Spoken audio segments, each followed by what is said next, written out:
Good morning and good afternoon. Thank you so much for joining us. Welcome to our May edition of Send Searchlights, where, as always, we address your burning SEND assessment questions and share knowledge with and from colleagues across the world. And once again, it's so lovely to have so many of you join us today.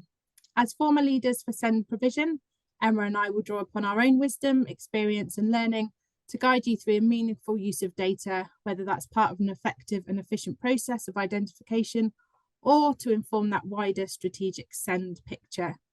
If you've joined us before, you'll know our housekeeping, but if you're new to Send Searchlights this month, just a few little rules.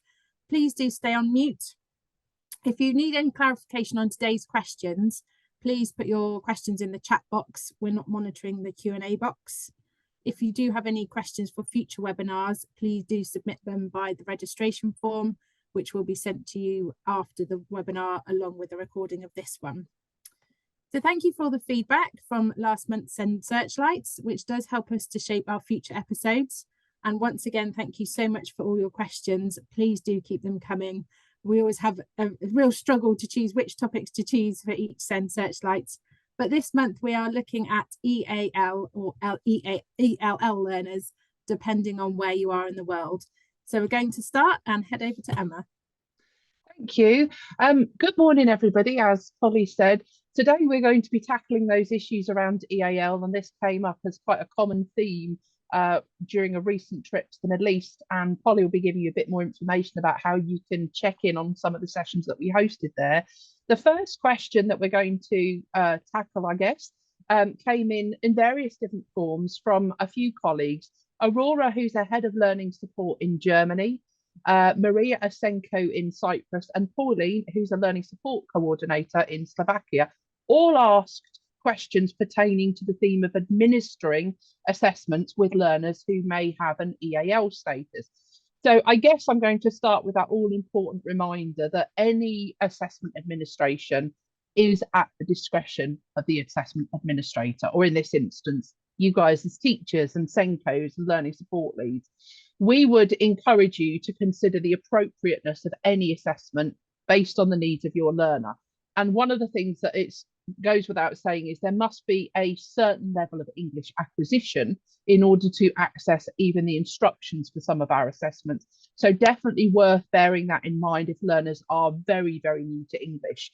So where that is the case, thinking about assessments perhaps that specifically test literacy skills, for example, things like NGRT could lead to impaired results across the measure because of that absence of English acquisition in those early stages. So there's kind of two key points we'd encourage you to consider. One, is it appropriate for the assessment to be used now, or is it better for me to wait until a little later when the learner has a greater level of English acquisition? Doesn't, of course, mean they need to be a fluent speaker of English, but certainly worth bearing in mind.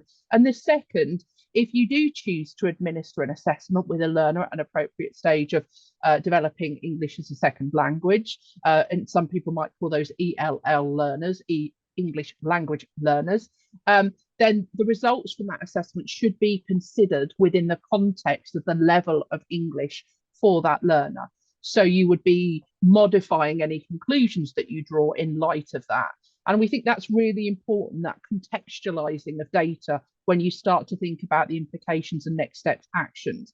Always that professional knowledge you have of your learners is essential in terms of making those administration decisions. But we do have some guidance support on our support pages, and depending on where you are in the world, that's either going to be GL assessment or GL education, and then the support page, which you can reach in the top right corner. So do look at those for a little bit more information if you want to dig into a specific assessment.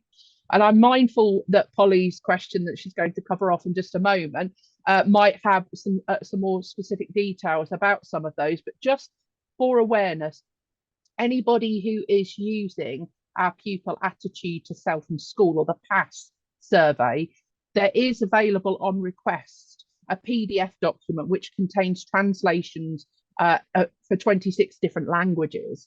So that can be something that you might consider keeping to hand if you have an adult who shares the first language of a learner and could administer in an appropriate first language.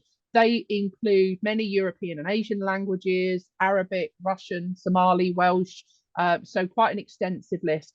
If you're not sure what PASS is, for anybody who hasn't heard of that particular assessment, from a SEND perspective, I think it's really quite a valuable tool because it gives you an important piece of the puzzle when we understand how a learner feels about themselves and their learning experience. So it's a quick psychometric survey developed by educational psychologists and based upon 9 standardized factors which gather information about the learner's satisfaction towards areas like self-efficacy. So how do I feel about myself as a learner? Things like motivation, confidence, and even a perception of the relationships that I have with the adults and teachers within school. So really helping to give you that kind of broad sense of well-being for a learner. So that's just one way in which you could be supporting your EAL learners with administration. But I'll hand over to Polly, who's going to tackle a little bit more information. Thank you, Emma. Yeah, so we're now going to consider how our assessments may help to identify learners who may be experiencing barriers due to the EAL or ELL. So this topic or the theme is based on a contribution from Patricia, who is a Senko in Nigeria. So as Emma has already mentioned, NGRT tests a student's reading ability within the English language. Now, it's possible that EAL learners will score low if they are beginning to learn English. And a few statistics for you. Non-EAL students do perform better than EAL students on average by 3.6 standardized age scores or SAS points. EAL on its own does not give an indication of a student's proficiency in the English language, as other contextual factors do need to be considered. So things like such as how long the student has been in the country, the age of the student of arrival in the country, just as a couple of examples. However, where NGRT has been administered and there are discrepancies between the scores for the sentence completion compared to the passage comprehension, this may indicate barriers related to English as an additional language. So this is where the reading support pathway can help us to understand that nuance of reading need. And we've mentioned the reading support pathway in previous Searchlights, and I'm sure we will continue to do so in the future. But just for this particular example, in the reading support pathway, we meet Michael. So he is just within an age-related expectation for his reading comprehension. So he's scoring a stay 9 of 4, but his knowledge of vocabulary, syntax and grammar is sitting below that age-related expectations within the stay 9s 1 to 3.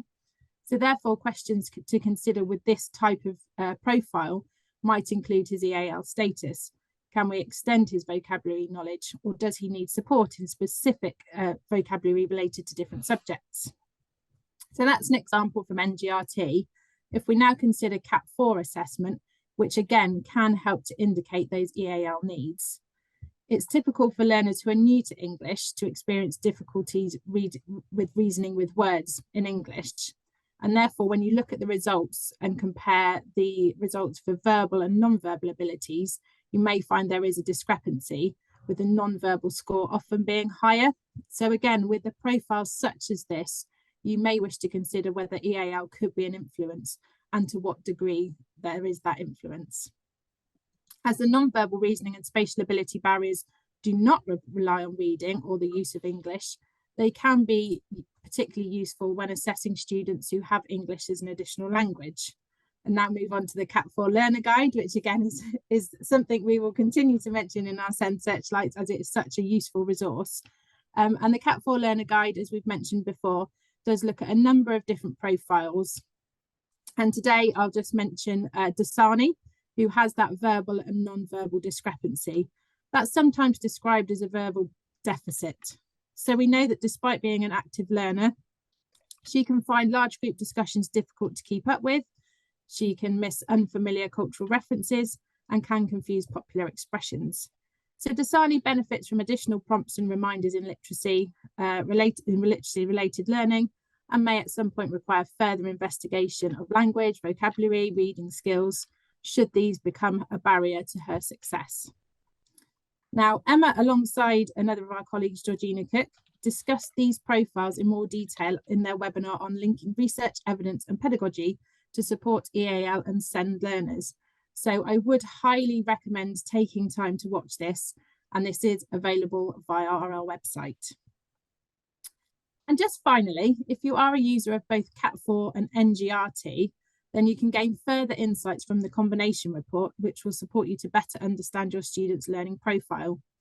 Now, the combination reports compare students' outcomes in attainment tests, such as NGRT, with underlying ability scores from the Cat4. So in this case, a comparison would be made between the overall NGRT SAS and the verbal battery SAS from the Cat4. Where NGRT SAS is much lower than the expected reading attainment, this may lead you to consider if any of the students within this group are still acquiring English. And if so, is their understanding of English sufficient enough for them to access the language the demands of the NGRT? As the tests in the verbal part of the Cat4 do have a much lower language demand than the NGRT. And this links back to Emma's recommendations on administrations of assessments for those EAL students. So I'm now going to hand back to Emma just to finish our final question for today. Thank you ever so much. And I know that we've had a question in chat in terms of visuals. I've put in a couple of links there to the reading support pathway and the Cat4 learner guide, which are things that Polly was just referencing in terms of those particular assessments and how they might support you. So you certainly can have an explore of those to help better understand some of the examples that Polly's just given. And as Polly's mentioned, myself and my colleague Georgina recently recorded a session that we hosted out in the Middle East, going into a bit more detail about the ways in which those assessments might be used to help you to understand the kind of EAL contextual factor. But I wanted to just take a moment as we kind of draw our session to a conclusion to share a few more things that might be more universally helpful, we hope, in terms of supporting the identification of those who may be experiencing barriers because English is a second or third or multiple language. So some of you may have heard of the Common European Framework of Reference for Language, sometimes known as the CEFRA or CEFR. And this is a framework that has been referenced in a parallel recorded session by a colleague of ours, Carol Johnson, who's the International Education Officer at Renaissance. And in her session, Carol, who holds a PhD in second language acquisition and teaching, explores two efficacy studies based on using MYON, which explore the impact of deliberate practice in the EAL classroom. So I'd strongly recommend that you have a look for that session that Carol hosted. I think you'll find that particularly interesting. For those who aren't familiar with that CEFR framework, it organises language proficiency into 6 levels. And I should say, not just English language proficiency, but could be applicable in other languages too. A1 through to C2, which can be regrouped into 3 broad levels. So we're thinking about a basic user of that language, an independent user, and a proficient user. And that can be further subdivided into sections according to the local context. And these levels are defined through can-do descriptors. So if you're thinking about a criterion-based way to evidence and assess a learner's proficiency in English, and it's certainly something I used to use when I was an inclusion lead within the Middle East, where we had learners who were learning English as a second language and sometimes with more as well. So definitely one worth checking out. Colleagues who might be based in the UK may have heard of an organisation called the Bell Foundation, which is a charity whose aim is to overcome exclusion through language education. And earlier this year, they published a really excellent guidance framework aimed at schools and outlining best practice for integrated provision. So that's where they were thinking about ensuring EAL learners who also have a profile of SEND receive the most appropriate and effective support. So I definitely, again, recommend you having a look for that document, and it might be helpful in terms of the ways in which you consider some of those similar concerns for your learners. And finally, I did mention MYON being used for that efficacy study in Carol's session. In case anybody hasn't heard of that, it's a cross-curricular teaching and learning tool, and it's based on a digital library of 7,000 and more high-quality, culturally diverse texts. And it provides teachers with a range of activities to help learners who are acquiring those essential reading skills. that they need to become fluent readers. And in her session, Carol explores the sort of really valuable way in which Mayan can help learners who are developing English. So I definitely, once again, encourage you to check that out. But for for learners whose first language are English, Spanish, French, Arabic, or Mandarin, you might like to know that Mayan News includes age-appropriate current event news article in these languages. So it can help students to sort of stay up to date with the latest news in an age-appropriate way, discover what's happening, world events and sports and things like that, as they build those critical literacy skills in their first language. So definitely another valuable thing for you to think about in terms of some key takeaways to explore next. Polly, back to you. So we now move on to our illuminations, where, as many of you will probably know, each month following our round of questions, we do then summarise it and provide some next steps in terms of different suggestions, just so that it might help you on your journey of maximising your support offered to your students. So today we are summarising our EAL theme into some bite-sized chunks of things that you might like to do over the next coming weeks. So first of all, do make use of our EAL guidance links, which can be found on our support site under each individual product page. And this might help you consider the suitability of administration for students in your cohort. Next, use that Cat 4 learner guide and reading support pathway to explore our EAL case studies. As I mentioned earlier, we looked at Michael and Dasani. And then do watch those recordings from that recent Aspirational Learning for All EAL conference in the Middle East.